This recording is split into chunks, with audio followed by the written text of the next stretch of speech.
Ladies and gentlemen, allow me to introduce Congresswoman Maloney and Dan Roberti.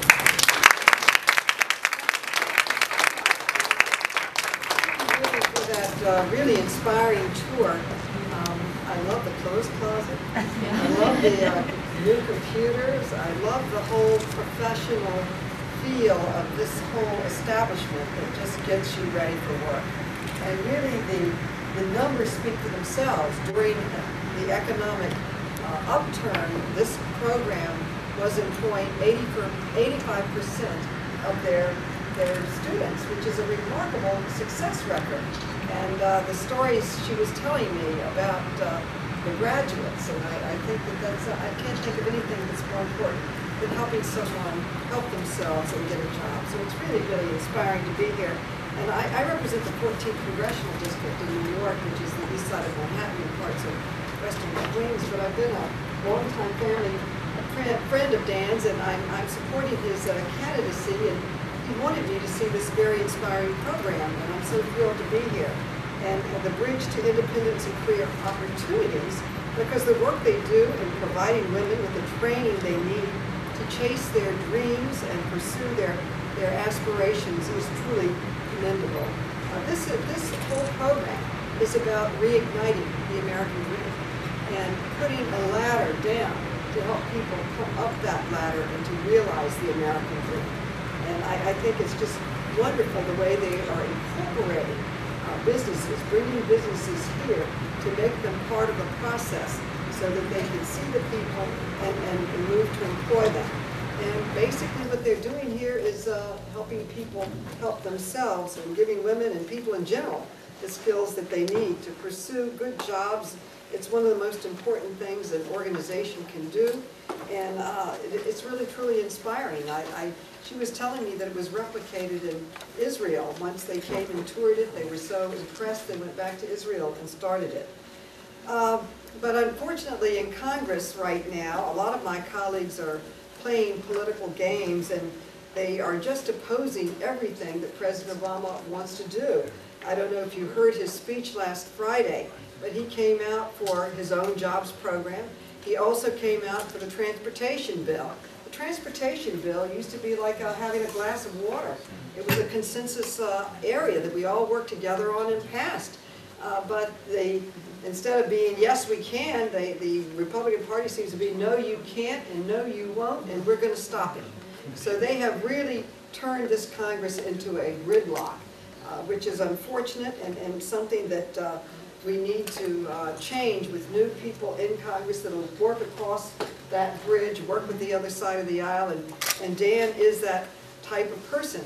Not even an hour after the President's speech about let's get together, team, let's work together and pass the jobs bill, pass the transportation bill, let's get this economy moving, the opposition party just went out and they basically said no, absolutely no, under no circumstances.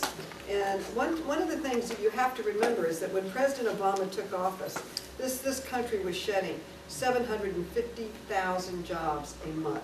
We were in a dark, deep valley. And with President Obama's leadership, we have been digging our way up out of that valley. We've had 27 months of straight job growth, creating 4.3 million jobs. Not enough. We need more. We need to pass the President's jobs bill. We need to pass the transportation bill. There was an independent study that showed that our transportation infrastructure, before you even get into high-speed rail, before you get into new projects, just to repair the bridges and the roads. We had a terrible thing happen in New York. A woman was riding over a bridge. The bridge literally fell, and she fell in and was killed. There is no reason that should be happening in the great country of America. We should be repairing our infrastructure and passing the jobs bill to help us do that. And Dan's energetic leadership and his dedication to the values of his own family and to his community that he's demonstrated throughout his lifetime will be something that can move this community forward, this program forward, the state forward, and really our country forward. And if you look at Dan's life, his whole life has been one of helping people, of investing and helping other people. After college, he went and worked in Washington, Spokane, Washington, and he worked in a homeless shelter, helping others help themselves and working to help our community. And after Hurricane Katrina devastated New Orleans, Dan spent a complete year there doing what he could to help the community recover from one of the worst natural disasters in the history of our country. And after finishing his master's degree, Dan was preparing to enter law school when his life took another unexpected turn. His mother was diagnosed with stage 4 melanoma, and he gave up his dream of pursuing a public interest law degree and returned home to take care of his mother. And he's been helping her through this difficult time. This consistent commitment to helping those around him defines Dan as a person and demonstrates the type of congressional representative that he will be. You know, I'm a member of Congress, and I feel that what I really am is a glorified social worker, because what I'm doing is helping people with their individual problems, and yet then you help with the broader problems of whether it's education or health care or job training, which this program does so brilliantly. And one of the reasons that I'm here is that we need more women and like-minded men in Congress that will stand up for women, children, and families. And I always have a sharp pencil for women and children and families because we are so underrepresented. We are 50% of the population, but only a small percentage in Congress. And he has been and will be a champion on women's issues, ranging from pay equity to reproductive rights. And just last week, this is the 21st century, but just last week, the Republican Party in the House filibustered and killed a pay equity bill that would have helped women get equal pay for equal work. We're still 77 cents to the dollar. We've been stuck there for 30 years. And so this is terribly unfair. The Paycheck Fairness Act would have been a step towards equal pay for equal work, which is very, very critical, and they killed it. Apparently they're opposed to fairness and equality. But I think in one area there is a sharp contrast between President Obama and his opposition. The very first bill that he signed into law was the Lilly Ledbetter bill, which allowed, overturned the Supreme Court decision and allowed men and women to sue if they were discriminated against in their work. How many of you know who Lilly Ledbetter was? Do you know who she is? I'm going to tell the story real quick because it's an inspiration, and she's a friend of mine. She stayed at my home, and when she comes to New York, I always see her. She was a manager in a Goodyear factory, and every year she got a big high rating, and she was the manager. So after 25 years in this company, there's a note in her locker one day, and one of her coworkers said, "Did you know that you are paid at least 30% less than the young manager who was just hired that hasn't worked for 25 years?" And so she did look at this and see that she was dramatically underpaid. She went to court on it. It ended up in the Supreme Court, and we finally changed it in legislation. So she has been really all of us, all women and men, owe a debt of gratitude for her fight for equal pay for equal work. And one of the most astonishing things has been the sweeping efforts. There have always been the efforts to roll back a woman's right to choose and access to reproductive freedoms and reproductive rights. In fact, I keep on my website a scorecard on ways they have chipped away at choice.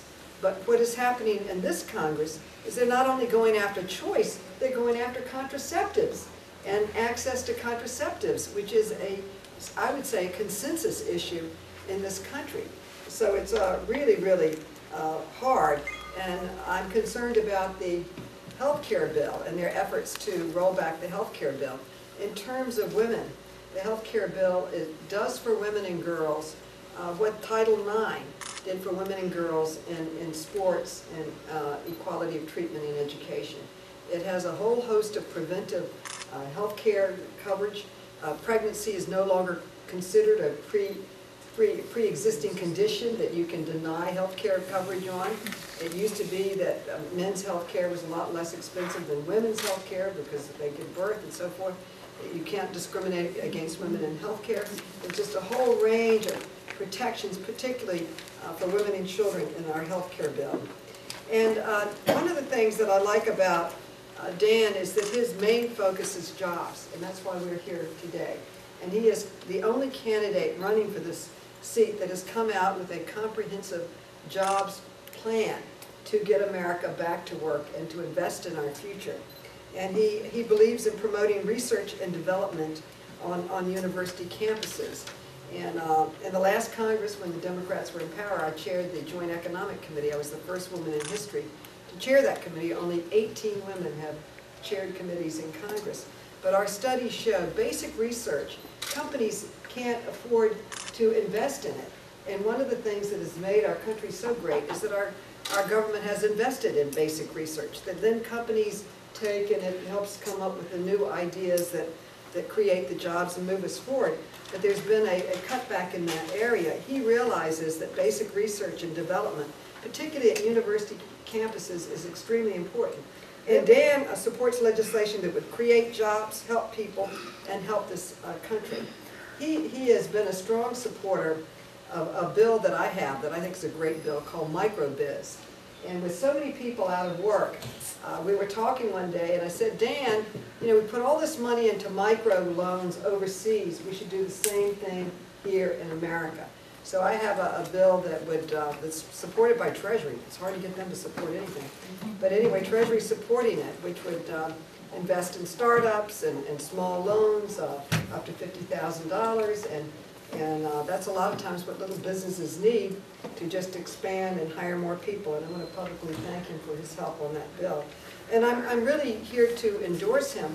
We need new recruits in Congress, and we need new ideas, and we need a strength of ideas and a commitment. And Dan brings that in his experience, his passion, and his commitment to helping people. And as a member of Congress, he will be dedicated to helping the people of Connecticut's 5th District and committed to representing your interests in Congress. And I'm here to support Dan because he's proven himself. I've known him for years. He's always stood up for women and children. He stood up for what he believes in. And what I like about Dan, probably more than anything, he's not afraid of anyone or anything. And he'll take on the tough fights, and he'll stand up for what he believes, and he'll stand up for you. So you need a strong voice in Congress for your own personal concerns, for your community's concerns, for your business's concerns, and he will be that type of person who can stand up and fight for you. So if you want to vote for yourself, you should vote for Dan, because he's going to be supporting your interests and working for you. And he will be no one's congressperson but yours, bringing a commitment to honesty and hard work and standing up for the community and the people that he will be representing.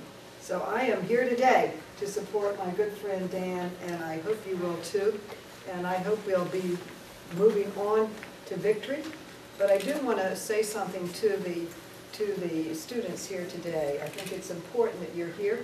It shows that you care about your future, you care about investing in yourself, and you believe in yourself. And I think that this program is going to help you pull yourself up and fight back. And I'm sure you'll be successful. And you know, part of being successful is having a great program like this behind you, and having a great member of Congress supporting you in Congress. So Dan, thank you. On to victory. Thank you.